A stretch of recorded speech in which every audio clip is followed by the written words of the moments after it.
I've seen a lot of crazy tourist moments in my life, but nothing, and I mean nothing, comes close to what I witnessed outside Buckingham Palace that day. Imagine someone so entitled, so completely unaware, that they decided to block an oncoming Royal Guard march for a selfie. Yeah. And what happened next? Let's just say the Royal Guard didn't even flinch, but Karen? Her reaction was priceless. It was one of those perfect London afternoons, the kind where the gray skies threatened rain, but the air was still electric with energy. Tourists flooded the area outside Buckingham Palace, cameras dangling around their necks, kids on shoulders, and chatter filling the air. I was there too, on my first ever trip to London, clutching a cup of overpriced coffee and waiting for one of the city's most iconic events, the Royal Guard March. It's one of those things you just have to see in person, the strict discipline, the polished uniforms, and the undeniable sense of tradition. People had been lining up along the barriers for over an hour, jostling for the best view. The mood was upbeat, with strangers chatting, kids waving little Union Jack flags, and street performers trying to make a quick buck off the crowd's excitement. That's when she arrived. I first noticed her because of the sheer volume of her voice, slicing through the hum of the crowd like a hot knife. She had that unmistakable Karen energy, blonde bob haircut, massive sunglasses even though it was cloudy, and an expression that screamed, "I own this place." She dragged along a reluctant-looking teenage son, who kept his head low, clearly wishing to be anywhere else. Her voice boomed as she complained, "I thought we'd be closer. I'm not standing behind all these people." She wasn't exactly quiet about it either. People exchanged glances, the kind of looks that said, "Here we go." Without hesitation, Karen started pushing her way forward, shoving past people who had been waiting for hours. "Excuse me. Coming through. I need a good spot," she barked, elbowing a poor elderly man who was trying to get a photo. The crowd murmured disapprovingly, but most let her through. No one really wanted a confrontation, especially not on a holiday. She finally wedged herself right against the barrier, somehow squeezing into a tiny gap between a couple and a family with small kids. "Much better," she muttered, snapping selfies as if she'd conquered the world. I was standing just a few feet behind her, watching the whole thing unfold. It was like watching a train wreck in slow motion. You didn't want to look, but you couldn't help yourself. Her son stood awkwardly beside her, staring at his phone, probably scrolling through TikTok, trying to tune out his mom's antics. Meanwhile, Karen kept complaining. "These guards better put on a good show," she said loudly. "I came all the way here from America for this. I didn't come to see them just walk around like robots." The crowd's mood shifted from excited to tense. People exchanged knowing glances, the collective understanding that something bad was brewing. Karen was the kind of person who didn't just attend an event, she had to star in it. Finally, the moment arrived. The sound of drums echoed in the distance and everyone perked up, phones raised high in anticipation. The Royal Guards, dressed in their iconic red uniforms and tall bearskin hats, began their synchronized march towards the palace. The atmosphere shifted, respect mixed with excitement. People hushed, and there was this unspoken rule to not disrupt the ceremony. But apparently Karen didn't get that memo. She leaned over the barrier, trying to snap the perfect shot, muttering, "They're so stiff. I bet they'd move if I asked nicely." Her voice was loud enough for the people around her to hear, causing a few heads to turn in disbelief. Then she did something that made my jaw drop. She started waving her arms at one of the guards, trying to get his attention, as if he were a waiter at a restaurant. "Hey! Over here! Can you smile for a pic?" she shouted. The guard, of course, didn't even flinch. That's the thing about these guys, they're trained to be statues no matter what. But Karen? She wasn't having it. "Rude," she huffed, crossing her arms. Her son muttered something like, "Mom, stop," but she ignored him completely. The tension in the air was now palpable, and I could feel the crowd's collective cringe. At that point, it was obvious to everyone Karen wasn't done yet. This was just the beginning of what would soon turn into one of the most bizarre and hilarious things I'd ever witnessed. You know that feeling when you can sense something bad is about to happen? Like the calm before a storm? That's exactly how it felt as Karen stood there, front and center, arms crossed, practically vibrating with entitlement. The Royal Guards were getting closer, their boots hitting the pavement in perfect unison, the rhythmic thud echoing through the square. The crowd, for the most part, was in awe, phones held high, mouths slightly open, some whispering in excitement. But Karen? Oh no, she wasn't impressed. She huffed loudly, clearly trying to get attention, and muttered, "This is it? I thought they'd be doing tricks or something. This is so overrated." Her voice cut through the respectful hush that had fallen over the crowd. A man next to me, wearing a Union Jack t-shirt, turned his head slightly and gave her a sharp look, but she didn't even notice. She was too busy scrolling through her phone, checking the blurry photos she had just taken, grumbling about how the lighting was all wrong. The guards were now just a few yards away, marching in perfect formation, faces expressionless. The respect for tradition, the precision, it was almost hypnotic. But Karen seemed to think it was an open casting call for her personal photo shoot. She started leaning even further over the barrier, extending her arm with her phone, trying to get a better angle. The people around her shuffled uncomfortably, trying to avoid being in her shots. Her teenage son, clearly mortified, tugged on her sleeve and whispered, "Mom, seriously, stop. You're embarrassing me." But she waved him off without even turning her head. "Relax, it's fine. They're just guys in costumes. What's the big deal?" she replied, snapping more photos. That's when she took it up another notch. Spotting a gap between the barriers just a few feet ahead, likely left open for security or emergencies, Karen's eyes lit up. Without a second thought, she grabbed her son's hand and yanked him forward, squeezing through the gap and stepping onto the path where the guards would soon pass.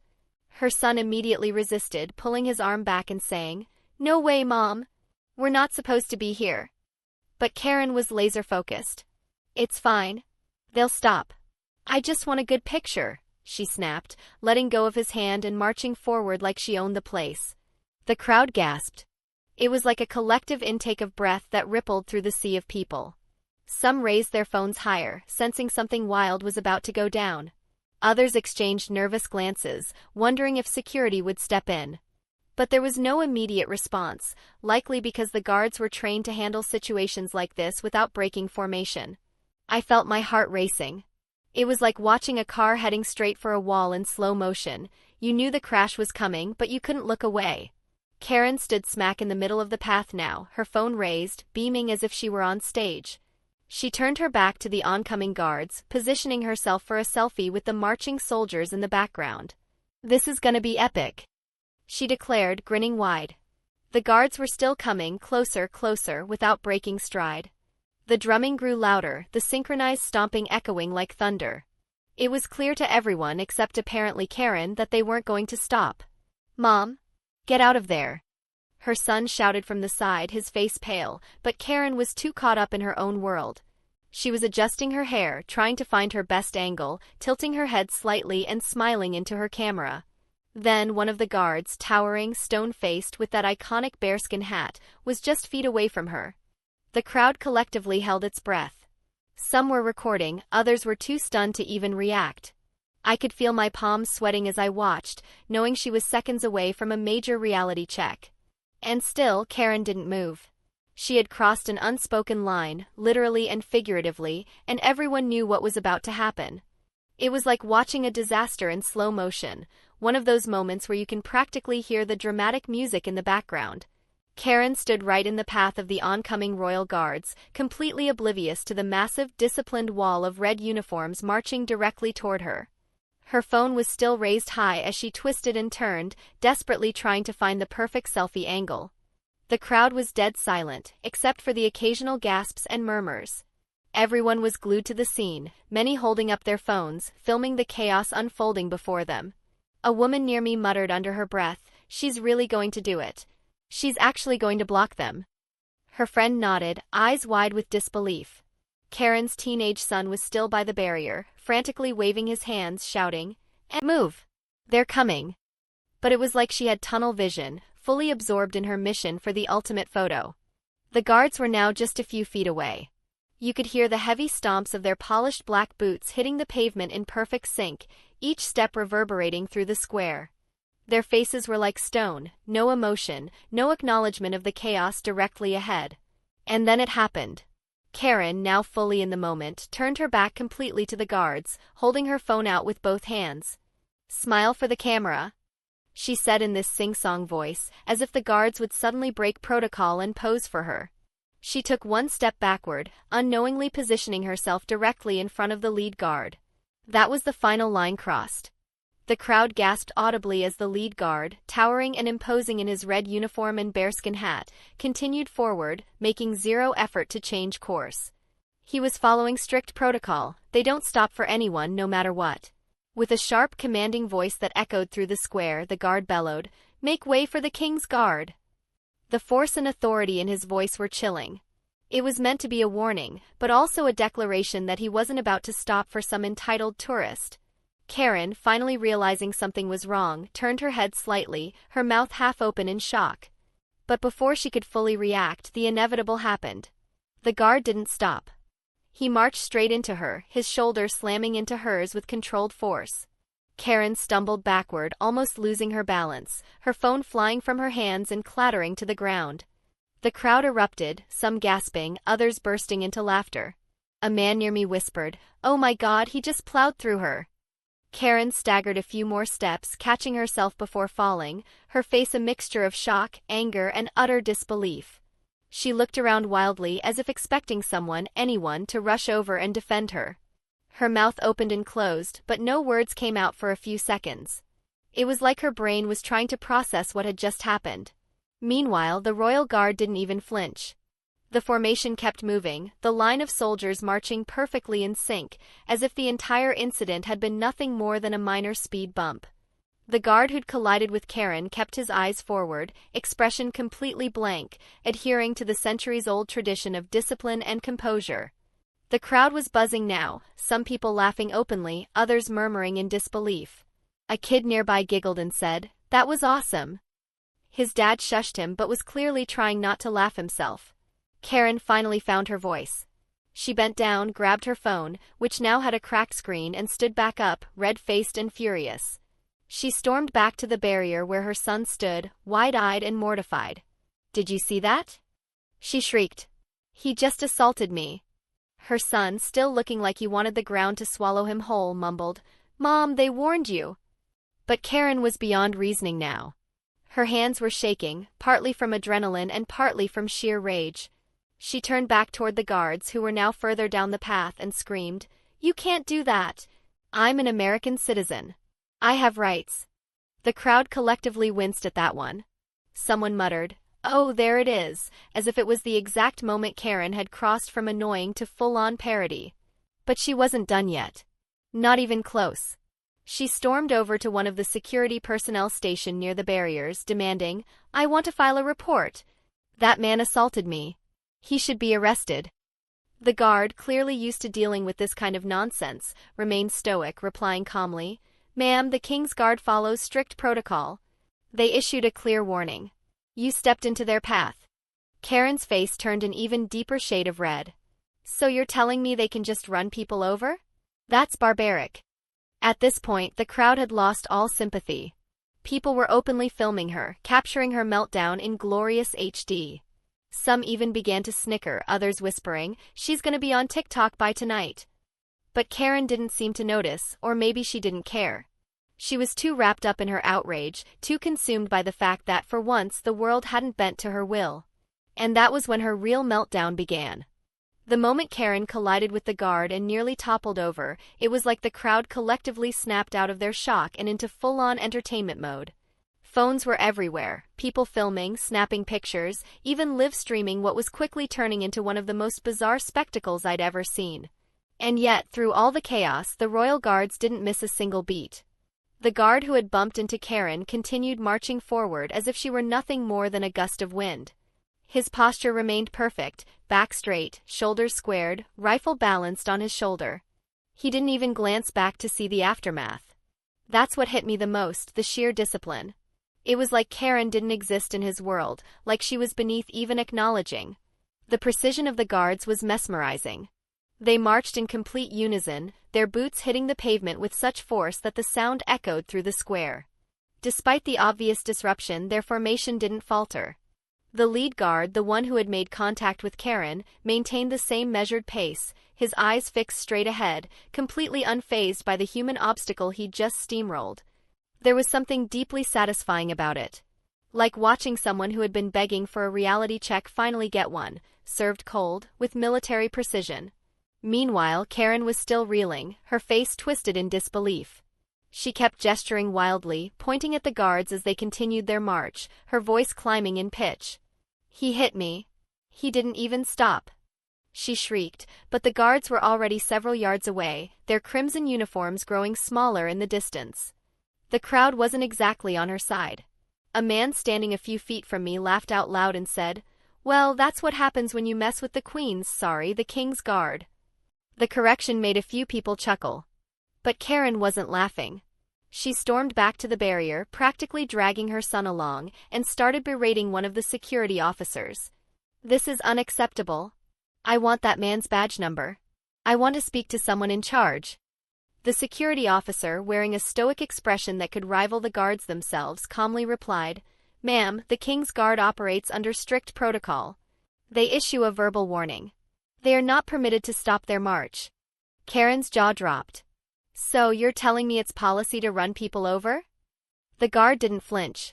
"It's policy to maintain formation, ma'am. The guard warned you."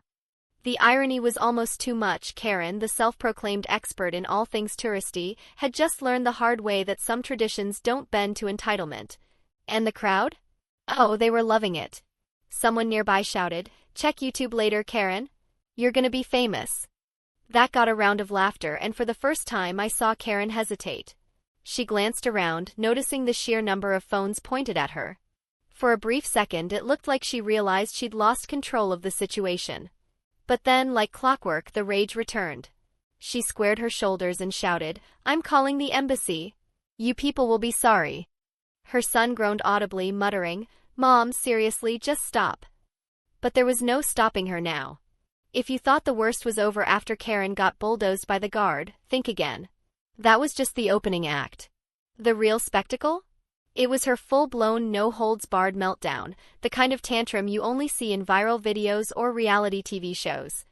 Her face was flushed a deep red now, her chest heaving with anger as she continued yelling at the unbothered security officers. Her voice reached a screechy pitch, the kind that makes you physically cringe. "I was assaulted," she bellowed. "I could have been killed." "Killed? Really?" The crowd around me started chuckling. Someone muttered, "Drama queen," under their breath, and a few people nearby nodded in agreement. But Karen wasn't done. She snatched her cracked phone out of her bag and started dialing furiously. "I'm calling the U.S. Embassy. This is an international incident," she shouted. She had this wild, panicked energy, like she truly believed the embassy would send in a rescue team to avenge her bruised ego. Her son, poor kid, was standing off to the side, his face buried in his hands. Every so often he'd glance up and then look away again, clearly wishing he could be anywhere else. I could practically feel his embarrassment radiating off him. Security had started forming a small perimeter around her now, not in an aggressive way but more like crowd control, making sure things didn't escalate. One of the officers was trying to calm her down, speaking in measured tones, but Karen was having none of it. "You people don't understand. I have rights," she screamed, waving her arms wildly. "You can't just let guards run over tourists like that. What if I'd been hurt? What if it was a child?" The absurdity of her argument was almost comical. The crowd wasn't even pretending to hide their reactions anymore. People were openly laughing, filming, and even narrating the scene for their own videos. "This is gonna go viral," a teenager next to me whispered to her friend. Karen, still oblivious to the fact that she was the main character in a growing internet sensation, kept ranting. She even tried to get the crowd on her side. "Aren't you all upset? This could have happened to any of you," she cried, gesturing around. But instead of support, she was met with laughter and a few sarcastic claps. Someone yelled, "Long live the King's Guard!" And the crowd roared in approval. That's when Karen finally snapped. She let out this guttural, frustrated scream, like a sound you'd hear from a toddler mid-tantrum. It echoed through the square, making even the security guards shift uncomfortably. Her son looked like he wanted to disappear into thin air. And just when it seemed like things couldn't get more out of hand, 2 police officers arrived on the scene. The arrival of the police was like the final act in this chaotic play. They were calm, collected, and clearly experienced in handling situations like this. One officer approached Karen, speaking in a gentle but firm tone. "Ma'am, we need you to calm down. You're creating a disturbance." Karen, of course, wasn't having it. "A disturbance? I was assaulted. By a soldier." she screeched, pointing in the direction where the guards had long since disappeared. The officer didn't flinch. "Ma'am, you entered a restricted area and ignored a clear warning from the King's Guard. They were following protocol." That was the nail in the coffin. The crowd erupted into applause, not for the guards or the police, but for the pure satisfaction of watching someone so entitled finally face consequences. People were cheering, clapping, even whistling. It was like a victory lap for common sense. Karen's face contorted into pure rage. "Are you all serious? You're applauding this?" Her son tugged on her sleeve, clearly on the verge of tears. "Mom, can we please just go?" he whispered. But Karen was too far gone. The officers, still calm, gently informed her, "Ma'am, if you don't leave voluntarily, we'll have to escort you off the premises." That was it. Karen let out one final furious huff before grabbing her son's hand and stomping off, her cracked phone still clutched in her other hand. The crowd continued to clap as she left, a mix of laughter and cheers following her all the way down the street. And the best part? Right before she disappeared around the corner, she turned back for one last glance, her face twisted with a mixture of disbelief and fury, only to be met with another wave of applause. That was the moment. The priceless chef's kiss moment. I looked around at the crowd, still buzzing from what we'd all just witnessed. Strangers were laughing together, swapping videos, bonding over the sheer absurdity of it all. And I realized something: sometimes the universe really knows how to serve up poetic justice. I still can't believe I witnessed that in person. It was like a real-life episode of When Entitlement Strikes Back. But hey, what do you think? Was the guard right to stick to protocol, or do you think he should have stopped? And have you ever seen a Karen moment this wild? Drop your thoughts in the comments. I need to hear your takes on this one.